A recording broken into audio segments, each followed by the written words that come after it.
यह वीडियो जरा गौर से सुनिएगा। प्रिय आत्मा, कल और आज मनुष्य के चित्त पर जो बंधन है, उनमें से दो बंधनों के तोड़ने के संबंध में हमने विचार किया। एक बंधन तो ज्ञान का बंधन है। हमेशा से ये कहा गया है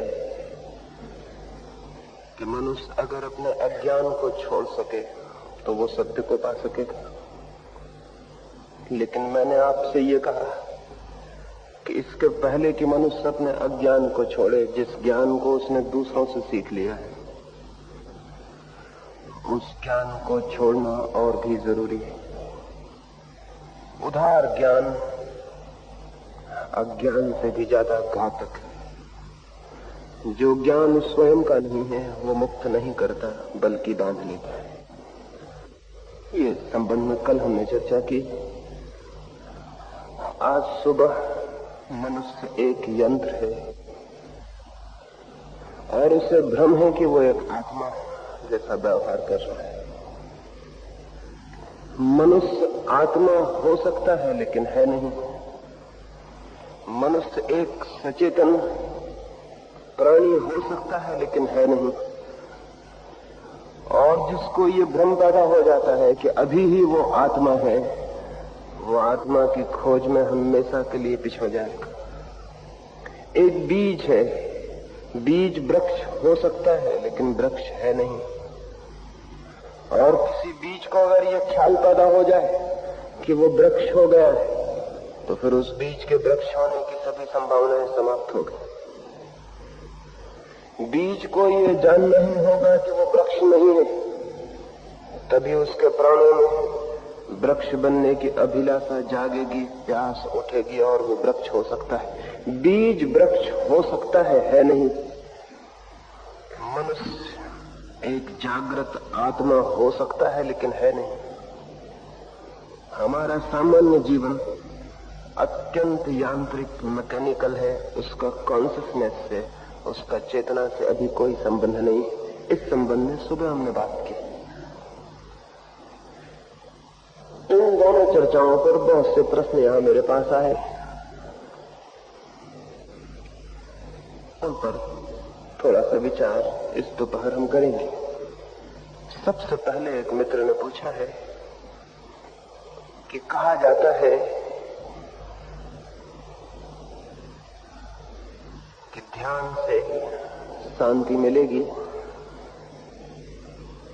वो ठीक है, लेकिन ये भी कहा जाता है कि मरते समय अगर मन की दशा अच्छी हो तो भी आदमी मुक्त हो जाता है, अच्छी गति में पहुंच जाता है। शायद और भी एक मित्र ने पूछा है, अगर ये संभव है कि मरते समय चित्त की अच्छी दशा हो, तो फिर मरते समय के क्षण को ही संभाल लेना उचित है। सारे जीवन क्या फायदा? या कि सारे जीवन चित्त को संभालना होगा?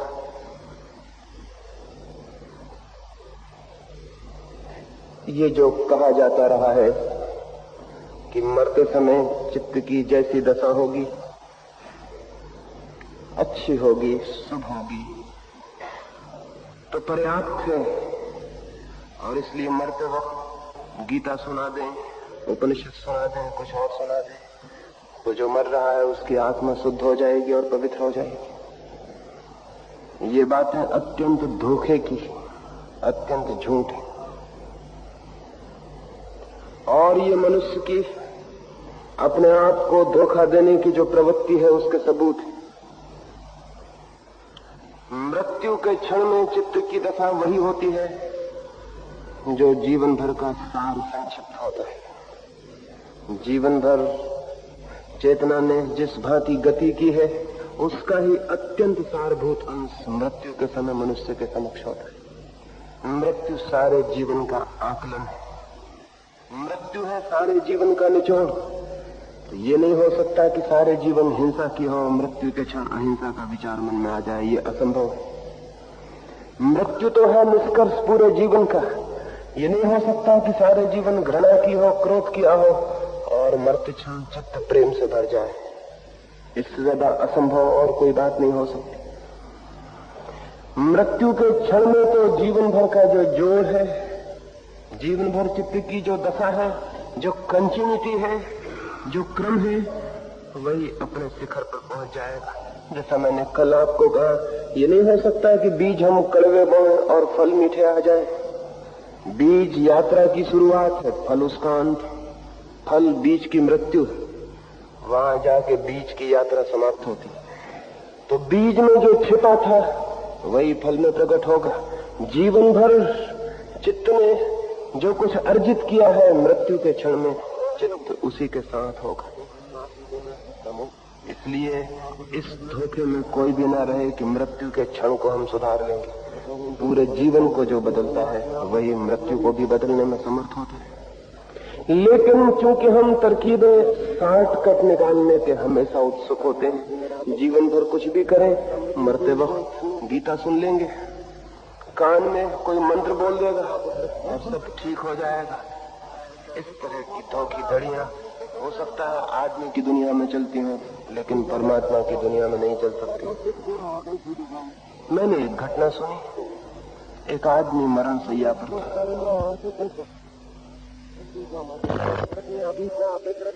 उसका सारा परिवार उसके पास था। उसकी पत्नी उसके पैरों के पास बैठी थी। चिकित्सकों ने कह दिया था कि बचना असंभव है। मरने की अंतिम घड़ी आ गई थी। उस आदमी ने आंख खोली और अपनी पत्नी को पूछा, मेरा बड़ा लड़का कहाँ है? पत्नी के मन में हुआ, मृत्यु के क्षण में प्रेम का स्मरण आ रहा है। मृत्यु के क्षण में प्रेम का स्मरण आ रहा है। उसने कहा, घबराए ना, आपके बिस्तर के पास ही बाईं तरफ बड़ा लड़का मौजूद है। उसने पूछा, और मेरा छोटा लड़का? वो भी मौजूद था। पत्नी ने कहा, वो भी मौजूद। उसने कहा, और इससे छोटा? उसके 5 लड़के मौजूद। 5 लड़के को पूछने के बाद एकदम तो उठ के बैठ गया और उसने कहा, इसका क्या मतलब? फिर दुकान पर कौन बैठा? पत्नी सोच रही थी कि मरते वक्त वे प्रेम के कारण स्मरण कर रहा। वो बेचारा हिसाब लगा रहा था कि दुकान पर कोई बैठा है या सब लोग नहीं इकट्ठे। जीवन भर जो दुकान सामने रही थी वो मरते वक्त दूर नहीं हो सकती। जीवन भर जो दुकान सामने थी वो मरते क्षण में भी सामने हो वही होगी। वो जो गीता पढ़ी जा रही है वो सामने नहीं हो सकती, क्योंकि चित्त कोई आकस्मिक घटना नहीं है, एक सतत क्रम। पूरे जीवन हम चित्त को निर्मित करते हैं, तो वो जैसा निर्मित होता है वही उसके समक्ष होगा। इसलिए एक मरते आदमी के कान में गीता और मंत्र सुनाने से ज्यादा नासमझी की और कोई बात नहीं हो सकती। और ये ऐसे धोखे हैं जिनके कारण हम लोगों को इस तरह की बातें सिखाकर अपने जीवन में भटकने का मौका दे देते हैं। मैं आपसे बहुत स्पष्ट ये कह दूं, धर्म का संबंध समग्र जीवन से है, समग्र जीवन से। कोई मरने के क्षण में धार्मिक नहीं हो सकता। और ये भ्रांति, ये फलसी इसलिए पैदा होती है कि हमने धर्म को पूरे जीवन से कभी भी संबंधित नहीं माना। कोई आदमी सुबह 1 घंटे को बैठ के अपने कमरे में बंद होकर पूजा और प्रार्थना कर लेता है और सोचता है मैं धार्मिक हो गया। 23 घंटे क्या करता है वो आदमी? अगर 23 घंटे विपरीत हो जीवन में, तो वो 1 घंटा जो धर्म में बिताया है बिल्कुल झूठा और धोखे का है। क्योंकि 23 घंटे चेतना जहां रहती है, 1 घंटे में उससे अन्यथा नहीं रह सकती। गंगा हिमालय से बहती है, तो कोई ये कहे कि काशी में आके पवित्र हो जाती है, काशी के पहले पवित्र नहीं थी और काशी के बाद फिर अपवित्र हो जाती, तो कौन मानेगा इस बात को? गंगा तो एक सातत्य है। जो गंगा काशी के पहले है वही गंगा काशी के घाट पर है, वही गंगा काशी के आगे है। ये नहीं हो सकता कि गंगा काशी के पहले अपवित्र हो, काशी पर पवित्र हो जाए और फिर आगे अपवित्र हो जाए। चित्त की भी एक गंगा है, चित्त की भी एक सतत धारा है। ये नहीं हो सकता कि 1 घंटे के लिए मंदिर में जब बैठे तब वो पवित्र हो जाए और बाकी 23 घंटे अपवित्र रहे। ये असंभव है। या तो चित्त की धारा पवित्र होती है या अपवित्र होती है, दो के बीच तीसरा कोई विकल्प नहीं है। लेकिन हम धोखा देने में होशियार हैं और दूसरों को धोखा देने में तो है ही, खुद को भी धोखा देने में बहुत होशियार है। एक आदमी 23 घंटे कुछ भी करे, 1 घंटे मंदिर चला जाता है, तो क्या आप सोचते हैं उस मंदिर में ये दूसरा आदमी हो जाता होगा? ये कैसे हो जाएगा दूसरा आदमी उस मंदिर में? 23 घंटे जो ये था वही तो उस मंदिर में प्रवेश करेगा। 23 घंटे जो ये था वही तो उस मंदिर में पूजा करेगा। 23 घंटे जो ये था वही तो उस मंदिर में प्रार्थना करेगा। ये दूसरा आदमी कैसे हो जाएगा? चित्त कोई ऐसी बात तो नहीं है कपड़ों की भांति के उतार के रख दिया और जब हुआ तब पहन लिया और जब चाहा तब उतार के रख दिया। चित्त तो हमारी आंतरिक दशा है। इसलिए जो आदमी धार्मिक नहीं है वो मंदिर में बैठ के भी धार्मिक नहीं हो सकता, और जो आदमी धार्मिक है उसे किसी मंदिर में जाने की कोई जरूरत नहीं, वो जहां है वहां धार्मिक है। एक फकीर के बाबत मैंने सुना है, वो कोई 70 वर्षों तक निरंतर नमाज के लिए मस्जिद में जाता रहा। 5 नमाज उसने पूरी की और इस डर से वो कभी अपने गांव को छोड़कर दूसरे गांव में नहीं गया कि हो सकता है वहां मस्जिद न हो सकता है नमाज चूक जाए। 70 वर्ष की उम्र तक ये क्रम चलता था। बीमार था तो भी गया। कोई दिन ऐसा न था कि वो अनुपस्थित रहा हो। उस गांव के लोग मस्जिद और उस फकीर को एक ही साथ सोचने लगे थे। कभी कल्पना में भी नहीं आता था कि मस्जिद बिना फकीर के भी हो सकेगी। लेकिन एक दिन सुबह लोगों ने पाया कि फकीर नहीं आया, सिवाय इसके कि फकीर रात मर गया हो, दूसरा कोई ख्याल किसी को नहीं आया। वे सारे लोग उस फकीर के घर की तरफ गए, लेकिन वे देख के हैरान हो गए। वो अपनी खंजरी उठाए हुए अपने झाड़ के नीचे बैठा हुआ गीत गा रहा था। वो जिंदा था, न वो बीमार था न वो मरा था। उन सारे लोगों ने कहा क्या बुढ़ापे में नास्तिक हो गए? ये क्या कर रहे हो? नमाज चूक गए। 70 वर्ष से जो बात नहीं चूकी थी वो आज चूक गए। वो बूढ़ा फकीर बोला, मैं भूल में था। मैं सोचता था कि मस्जिद में जाने तो धार्मिक हो जाऊंगा, लेकिन मैंने कभी ये ख्याल नहीं किया कि मैं जो मस्जिद के बाहर हूं वही तो मैं मस्जिद के भीतर रहूंगा। अगर मैं बाहर अधार्मिक हूं तो भीतर धार्मिक कैसे हो जाऊंगा? ये तो कल रात ही मुझे ख्याल आया कि 24 घंटे की चेतना अगर परिवर्तित हो तो ही परिवर्तन हो सकता है। मस्जिद जाने से कुछ भी ना होगा। और इसलिए आज से मैंने मस्जिद में जाना बंद कर दिया और आज से मैं इस कोशिश में लगा हूं कि मैं जहां भी रहूं वहीं मस्जिद में रहूं। अब मस्जिद में नहीं जाऊंगा।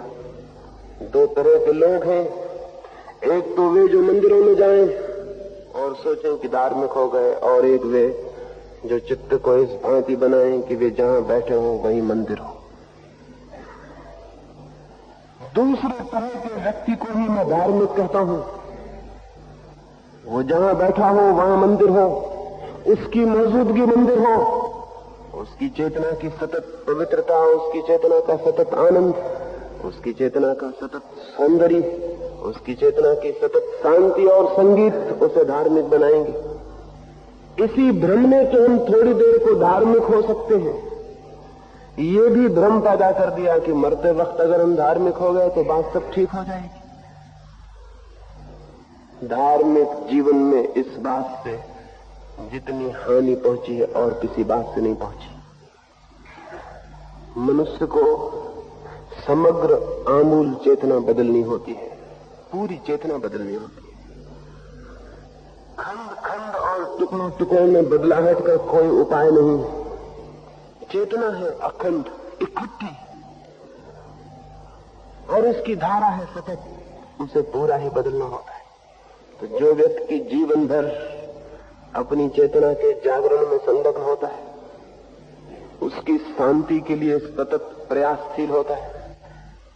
जहां भी है जैसा भी है वही अपनी चेतना को जागरूक प्रबुद्ध करने में संलग्न होता है। जैसी भी घड़ियों में है वही अपने मन को शांति और शून्य में ले जाने के लिए सतत ध्यानपूर्ण होता है। वही व्यक्ति धीरे धीरे अपनी चेतना धारा को बदल लेता है। फिर वो चाहे सोता हो, चाहे जागता हो, चाहे मंदिर में बैठा हो और चाहे मधुशाला में बैठा हो, इससे कोई फर्क नहीं पड़ता। उसकी चेतना, उसकी सतत चेतना एक क्रांति से परिवर्तित होती रहती है, गुजरती रहती है। वैसा व्यक्ति जीवन में आनंद को उपलब्ध होता है, जीवन में परमात्मा को उपलब्ध होता है। वैसा ही व्यक्ति मृत्यु के क्षण में भी परमात्मा को उपलब्ध होता है और पाता है। जो जीवन में नहीं पाया गया वो मृत्यु के क्षण में नहीं पाया जा सकता है। जो जीवन में पाया गया उसे मृत्यु के क्षण में खोया नहीं जा सकता है। इसलिए जो हम जीवन में पाते हैं, उपलब्ध करते हैं, अंत में वही मृत्यु के क्षण में हमारा साथी होता है। बाकी धोखे की बातें हैं कि कोई आदमी ने मरते वक्त नारायण नारायण का नाम ले लिया तो वो स्वर्ग चला गया। ये पापियों की इजादत। पापी कोई सस्ते रास्ते खोजना चाहते हैं कि राम राम कर ले और मामला हल हो जाए, पाप भी करें और राम राम लेके छुटकारा भी हो जाए। ऐसी होशियारी की बातें हमारे पापी चित्त की ईजाद। ये कोई धार्मिक चित्त की ईजाद नहीं है कि एक आदमी मरते वक्त जीवन भर हत्या करे, चोरी करे, बेईमानी करे, सोया रहे, मरते वक्त राम राम कह दे। ये कथाएं जिनने गढ़ी होंगी उनसे ज्यादा अधार्मिक लोग जमीन पर दूसरे नहीं रहे। जिन्होंने ये कथाएं गढ़ी कि एक आदमी मर रहा है, जीवन भर का हत्यारा, बेईमान, चोर, उसके लड़के का नाम नारायण है, वो मरते वक्त अपने नारायण को बुलाता है, अपने लड़के को कि नारायण तू कहाँ है, और भगवान ऊपर प्रसन्न हो जाते हैं कि देखो इसने मेरा नाम लिया, उसको स्वर्ग भेज देते। ऐसे भगवान और ऐसी कथाएं और ऐसी सारी की सारी बातें इतनी झूठ है, इनमें रत्ती भर की भी कोई सच्चाई नहीं है। ये किन ने गढ़ी होंगी, किन ने ईजाद की होंगी, किन ने ये कहानियां बनाई होंगी, ये हमारे पापी चित्त के आविष्कार हैं। हम पाप भी करना चाहते हैं और किसी सरल तरकीब से उससे छूट भी जाना चाहते हैं। तो हमने बहुत सी सरल तरकीबें निकाली। कोई राम राम जप लेता है और सोचता है कि मामला हल हो गया, लेकिन पाप करते वक्त वो पाप जप के मामले को हल नहीं समझता है। पाप तो करता है, उस वक्त पाप का जप नहीं करता कि जप कर ले मामला खत्म हो गया। एक आदमी की हत्या करनी तो बैठ के हत्या का जप कर ले बात खत्म हो गई, ये वो नहीं करता। वो भली भांति जानता है कि हत्या के जप करने से हत्या नहीं होगी, हत्या तो करनी पड़ेगी। हत्या तो करता है लेकिन छूटने के लिए राम राम जपता है। बड़ी होशियारी है। इसको कनिंगनेस, इसको चालाकी कहें या क्या कहें। चित्त कितना बेईमान। भगवान को जपने से निपट लेना चाहता है और पाप को करके निपटता है। भगवान भी जप से कुछ भी नहीं होगा, भगवान को भी करना ही होगा, जपना नहीं होगा। कोई आदमी भगवान होकर ही भगवान को पा सकता है, जप के नहीं, क्योंकि पाप करके ही पाप को पाता है। तो परमात्मा को बिना किए कैसे पा सकता है। लेकिन कितनी अजीब बात है कि हम 2-4 आने की माला खरीद लेते हैं, उसके गुरिये खिसकाते रहते हैं और सोचते हैं धर्म हो रहा है। क्योंकि हजारों साल से एक बात चलती है इसलिए हमारी आंखें अंधी हो जाती हैं, देखने में असमर्थ हो जाती हैं कि ये क्या हो रहा है। और चूंकि सारे लोग उसको मान के किए चले जाते हैं इसलिए हमको स्मरण भी नहीं आता कि हम क्या पागलपन कर रहे हैं। कोई बाजार से गुरिये खरीद के उसको खिसकाने से कोई धार्मिक होगा? कोई गुरिये न खिसकाने से पापी हो गया है क्या, जो गुरिये खिसकाने से धार्मिक हो जाएगा? क्या पाप यही है कि हम माला नहीं फेर रहे? पाप गहरा है, हमारे पूरे प्राण में घुसा हुआ है और निकालने की तरकीब बड़ी सस्ती है कि एक माला लेकर उसको हाथ से फेर रहे। ये एब्सर्डिटी दिखाई भी नहीं पड़ती, ये नासमझी दिखाई भी नहीं पड़ती। इसमें क्या संगति है, इसमें क्या तुक है, इसमें क्या अर्थ है? पाप तो हमारा प्राण बना हुआ है, लेकिन धर्म हमारा 4 पैसे की कोई सस्ती तरकीब पर टिका हुआ है, इसलिए दुनिया में पाप बढ़ता गया और धर्म कम होता गया। इसमें कोई आश्चर्य नहीं है, क्योंकि धर्म हमारा धोखा है और पाप हमारी असलियत है। पाप जैसा ही असली धर्म होना चाहिए तो जीवन में क्रांति होती, नहीं तो क्रांति नहीं होती। पाप जैसा ही असली धर्म चाहिए। पाप बिल्कुल असली है, ठोस, यथार्थ, और धर्म बिल्कुल काल्पनिक, हवाई। इसलिए धर्म हार जाता है, पाप जीत जाता है। और धर्म हारता चला गया रोज रोज, और आज भी हार रहा है। और धर्म हारता है तो ये जो पागल इन सारी बातों का प्रचार करते हैं कि माला फेरो, राम राम जपो, ऐसा करो वैसा करो, वो और जोर शोर मचा देते हैं कि देखो माला कम फेरी जा रही है इसलिए पाप बढ़ रहा है, ये लड़के माला नहीं फेरते इसलिए पाप बढ़ता जा रहा है, दुनिया में अब लोग कम मंदिर जा रहे हैं इसलिए पाप बढ़ रहा है, कम लोग राम राम जप रहे हैं इसलिए पाप बढ़ रहा है। वो ये गुहार मचाते हैं कि ये कम हो रहा है, असलियत ये है कि ये होता रहा है इसलिए पाप बढ़ा है। पाप टूटेगा उस दिन जिस दिन हम पाप की तरह ठोस धर्म को समझेंगे। पाप तो हमारी चेतना को बदल जाता है और धर्म हमारे हाथ में गुरिये बन जाता है। पाप तो हमारे पूरे प्राणों को आंदोलित कर देता है, घुस जाता है हमारे अचेतन चित्त तक, उसकी जड़ें पहुंच जाती हैं हमारे भीतर। और धर्म हमारे टीके की भांति हमारे सिर पे लगा रहता है या जनेऊ की भांति गले में पड़ा रहता है, वो प्राणों तक नहीं पहुंचता। जनेऊ पहुंच भी कैसे सकता है प्राणों तक? कैसे ये हो सकता है? इसका क्या संबंध है? इसका कोई भी संबंध नहीं, लेकिन दिखाई नहीं पड़ती ये बात। अगर बहुत दिनों तक, हजारों वर्षों तक कोई बात प्रचलित रहे तो लोकमानस उसके प्रति अंधा हो जाता है।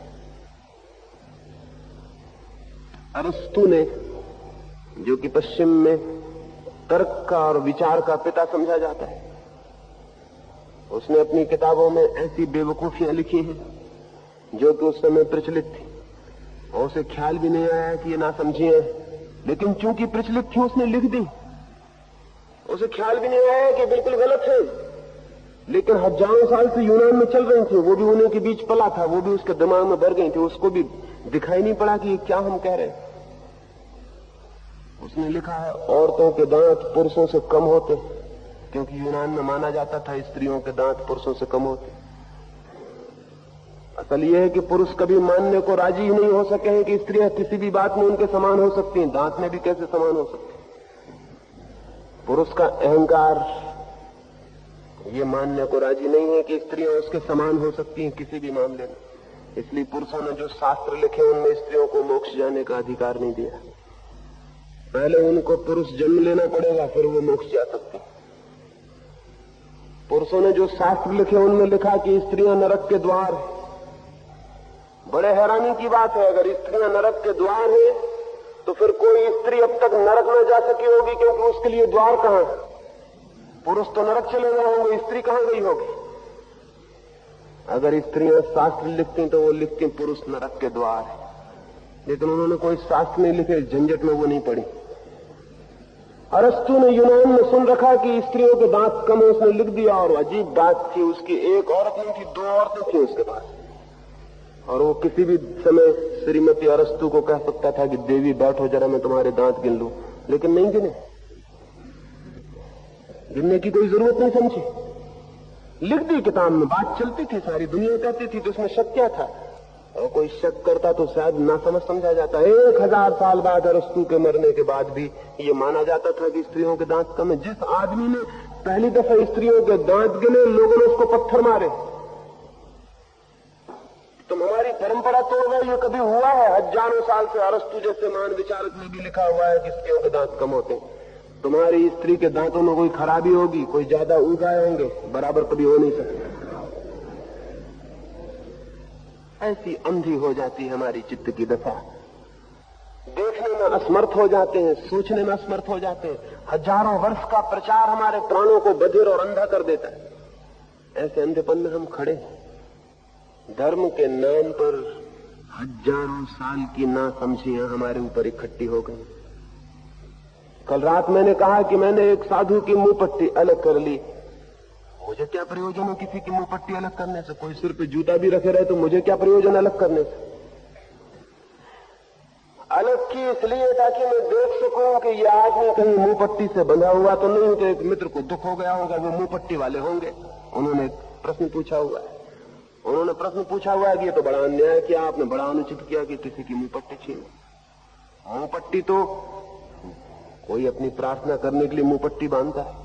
अब हद हो गई, प्रार्थना से मुंह पट्टी का क्या संबंध, ध्यान से मुंह पट्टी का क्या संबंध। ध्यान है आत्मा में जाना और मुंह पट्टी यहां बंधी हुई है। ध्यान है भीतर प्रवेश, मुंह पट्टी बाहर है।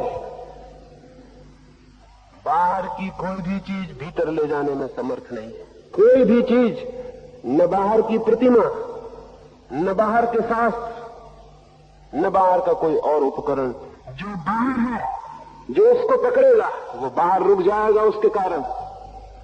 जिसे भीतर जाना उसे बाहर का हर तरह का मोह छोड़ देना पड़ेगा। लेकिन हम बड़े आश्चर्यजनक लोग, एक आदमी घर गृहस्थी छोड़ के सन्यासी हो जाता है, घर छोड़ देता है, गृहस्थी छोड़ देता है, पत्नी और बच्चे छोड़ देता है। लेकिन एक गेरुए वस्त्रधारी सन्यासी से कहो कि मित्र तुम गेरुए वस्त्र छोड़ दो, उसके प्राण कब जाते हैं कि ये कैसे छोड़ सकता हूं। घर छोड़ता है, गृहस्थी, बच्चे और पत्नी, इन सबको छोड़ देता है, लेकिन गेरुए रंग के कपड़े नहीं छोड़ सकता। ये आदमी कैसा है, ये दिमाग कैसा है? क्या ये गेरुए वस्त्र और भी बहुमूल्य है उस संसार से जिसे ये छोड़ा है? और अगर ये गेरुए वस्त्र छोड़ने में कमजोर है तो इसके संसार के छोड़ने का कितना मूल्य है? शायद कुछ बात और हो गई होगी, शायद ये पत्नी से नाराज रहा होगा इसलिए छोड़ के भागा, क्योंकि बाहर से इसकी बुद्धि में कोई फर्क नहीं पड़ा है, बाहर की चीज छोड़ने की इसकी कोई तैयारी नहीं। गांधी के पास एक सन्यासी आए और उन्होंने कहा कि मैं सेवा करना चाहता हूं। तो गांधी ने कहा कि मित्र अगर सेवा ही करनी हो तो पहला काम ये करना होगा कि गेरुए वस्त्र छोड़ देने होंगे, गेरुए वस्त्र छोड़ देने होंगे, क्योंकि इन वस्त्रों को लेकर लोग तुम्हारी सेवा करेंगे, तुम इन वस्त्रों के साथ कैसे लोगों की सेवा कर सकोगे, तो ये तुम छोड़ दो। वो सन्यासी ने कहा इनको मैं छोड़ दूं तो फिर तो मैं सन्यासी ही न रह जाऊंगा। अब सोच ले सन्यासी की बुद्धि को, वस्त्र छोड़ देगा गेरुए तो सन्यासी न रह जाएगा। मतलब यह हुआ कि गेरुए वस्त्र सन्यास, तब तो बड़ी आसान बात है, दुनिया की हुकूमतें कानून बना लें कि सारे लोग गेरुए वस्त्र पहने, दुनिया बदल जाएगी, मोक्ष हो जाएगा, सारे लोग गेरुए वस्त्र पहनेंगे, सन्यास हो जाएगा। इतनी आसान बात इतने दिन तक हम क्यों छोड़े बैठे हैं? सारी दुनिया को गेरुआ रंग से पोता जा सकता है, क्या कठिनाई है? सारे लोगों के मुंह पर कानूनन मुंह पट्टियां बंधवाई जा सकती हैं, क्या कठिनाई है? सारे लोगों को तिलक लगवाया जा सकता है, क्या कठिनाई है? अगर दुनिया ऐसे धार्मिक होती हो तब तो बड़ा आसान रास्ता है। लेकिन जो ये सोचता हो कि इन बातों से हम धार्मिक हो रहे हैं, उसकी बुद्धि पर दया आनी जरूरी है। धार्मिक होना बड़ी गहरी और आंतरिक क्रांति है। धार्मिक होना एकदम आत्यंतिक रूप से आंतरिक है, बाहरी से उसका कोई भी संबंध नहीं है। ये बोध होना चाहिए। फिर कोई मुंह पट्टी बांधे, गेरुआ वस्त्र पहने, कुछ ना कुछ तो पहनेगा, कुछ खाएगा पिएगा, वो जाने, लेकिन उसके ऊपर पकड़ और आग्रह, उसको प्राणों की भांति चिपकाना, उसको समझना कि उसमें सब छिपा है रहस्य, और उस पर लड़ाई लड़ना। और ये सारे सन्यासी इन चीजों पर लड़ाई लड़ते रहते हैं कि कौन सी चीज ठीक है और कौन सी चीज गलत है, और उतनी सी चीज बदल जाए तो वो आदमी सन्यासी नहीं रह जाता। कैसे छोटे मन से हमारा सारा का सारा विचार विकसित हुआ है, और इसको हम समझते हैं कि धर्म है, ये धर्म नहीं। बाहर जिनकी श्रद्धा है, बाहर जिनकी निष्ठा है, उनके जीवन में धर्म का उदय नहीं हो सकता। पहली बात है बाहर की निष्ठा छूट जानी और आंतरिक निष्ठा का प्रवेश। भीतर क्या है उसकी खोज का आग्रह, और वो खोज कोई न तो 1 घंटा बैठ के कर सकता है किसी मंदिर में, और न वो खोज कोई मरते वक्त कर सकता है।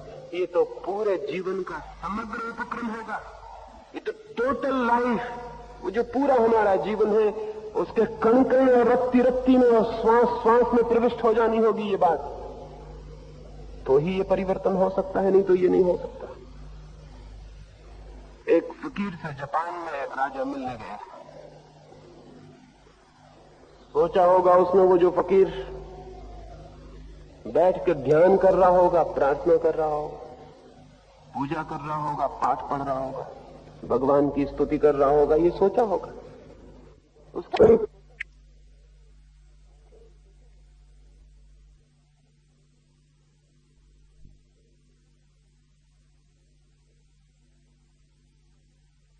अगर यह वीडियो आपको अच्छी लग रही हो तो वीडियो को लाइक और चैनल को सब्सक्राइब करें।